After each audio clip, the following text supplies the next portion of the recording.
Assalamualaikum warahmatullahi wabarakatuh. Izinkan saya untuk memperkenalkan diri.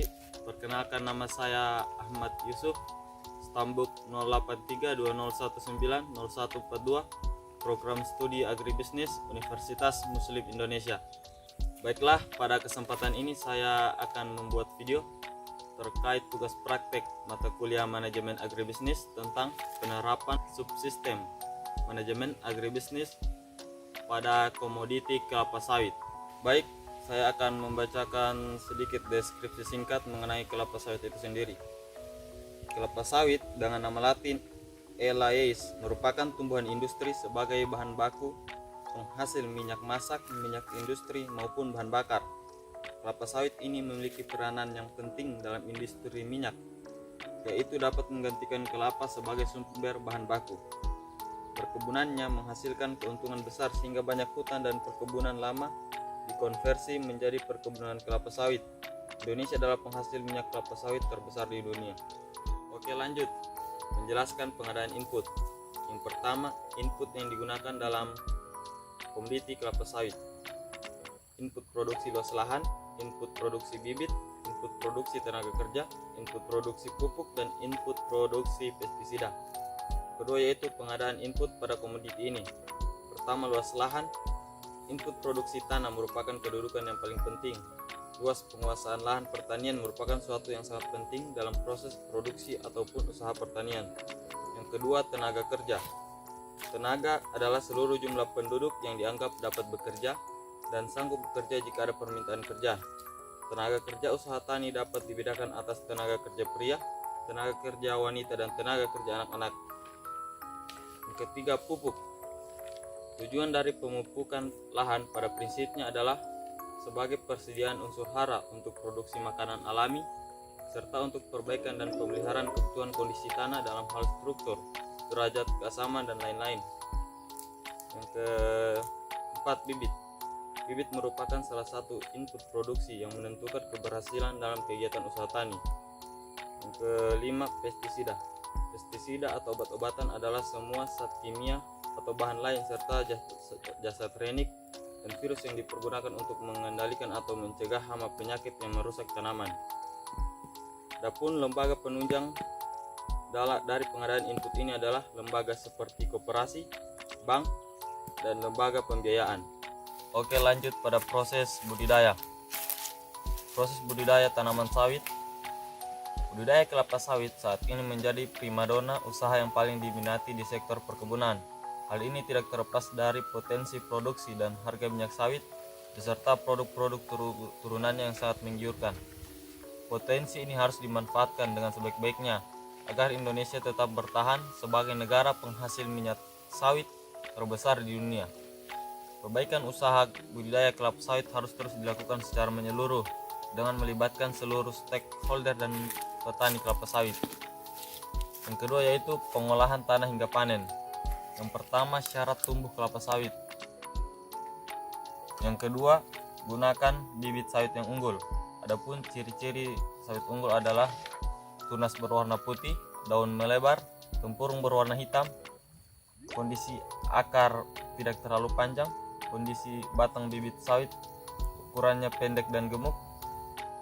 Yang ketiga, pola tanam dan jarak tanam kelapa sawit yang tepat. Keempat, waktu tanam yang tepat. Kelima, pemeliharaan dalam budidaya kelapa sawit. Keenam, pengendalian hama penyakit kelapa sawit. Adapun hama kelapa sawit yaitu hama ulat, hama kumbang, hama tikus. Adapun penyakit kelapa sawit yaitu penyakit akar dan busuk akar, penyakit busuk pangkal batang. Yang ketujuh yaitu panen buah sawit. Tahap terakhir dari budidaya kelapa sawit yaitu pemanenan kelapa sawit. Pada umumnya kelapa sawit mulai berbuah setelah umur 2,5 tahun dan masak 5,5 bulan setelah penyerbukan. Buah sawit dapat dipanen ketika berumur 31 bulan. Namun tidak semua buah kelapa sawit bisa dipanen secara bersamaan. Adapun lembaga penunjang yang terkait pada budidaya kelapa sawit ini yaitu pemerintah, lembaga penyuluh, lembaga pendidikan formal dan informal, serta lembaga riset agribisnis. Oke, lanjut pada proses pengolahan pasca panen. Proses pengolahan komoditi kelapa sawit pasca panen. Tahapan dari pengolahannya yaitu: pertama, perebusan atau sterilisasi. Kedua, perontokan buah. Yang ketiga, pelumatan buah. Keempat, pengempaan atau ekstraksi minyak sawit. Yang kelima, pemurnian atau klarifikasi minyak. Proses pemurnian minyak kelapa sawit terdiri dari beberapa tahapan, yaitu pemurnian minyak di dalam tangki pemisah. Kedua, sentrifugasi minyak. Selanjutnya, pengeringan hampa.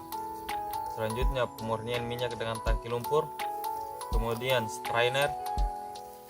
Lanjut pada prekliner. Kemudian sentrifugasi lumpur. Sentrifugasi pemurnian minyak. Lanjut pada pengeringan minyak. Yang keenam yaitu pemisahan biji dengan serabut. Yang ketujuh, pengeringan dan pemisahan inti sawit. Ini merupakan tahapan terakhir. Setelah terpisah dari tempurungnya inti sawit, selanjutnya dicuci sampai bersih. Proses selanjutnya, inti dikeringkan sehingga kadar airnya tinggal 7,5%. Proses pengeringan dilakukan dalam suhu di atas 90 derajat Celcius. Adapun lanjut pada peranan lembaga pendukung.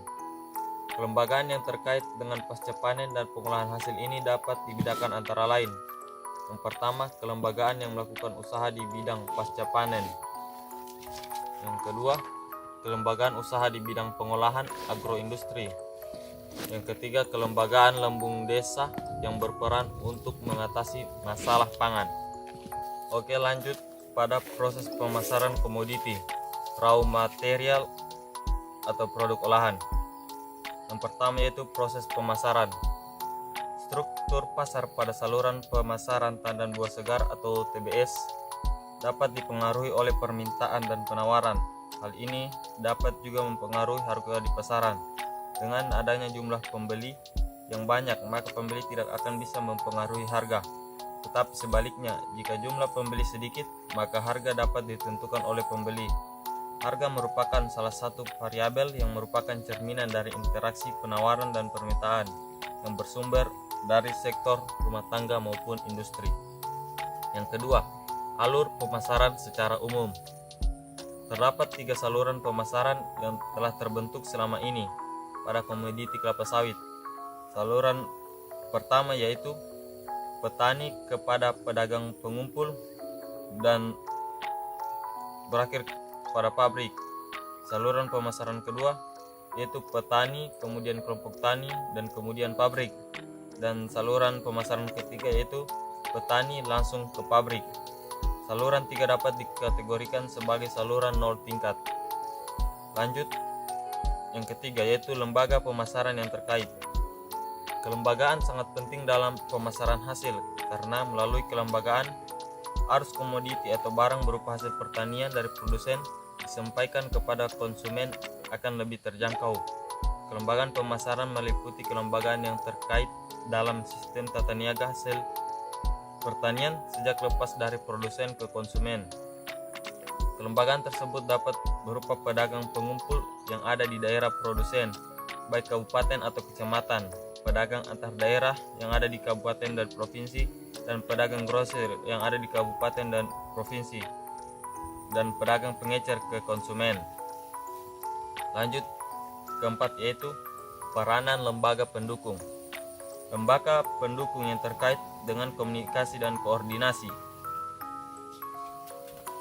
Lembaga-lembaga tersebut memiliki peran yang sangat penting dalam menyediakan faktor-faktor produksi sehingga perkebunan kelapa sawit dapat berproduksi dengan tren yang semakin meningkat. Oke, mungkin itu saja yang bisa saya jelaskan pada video kali ini terkait tugas manajemen agribisnis.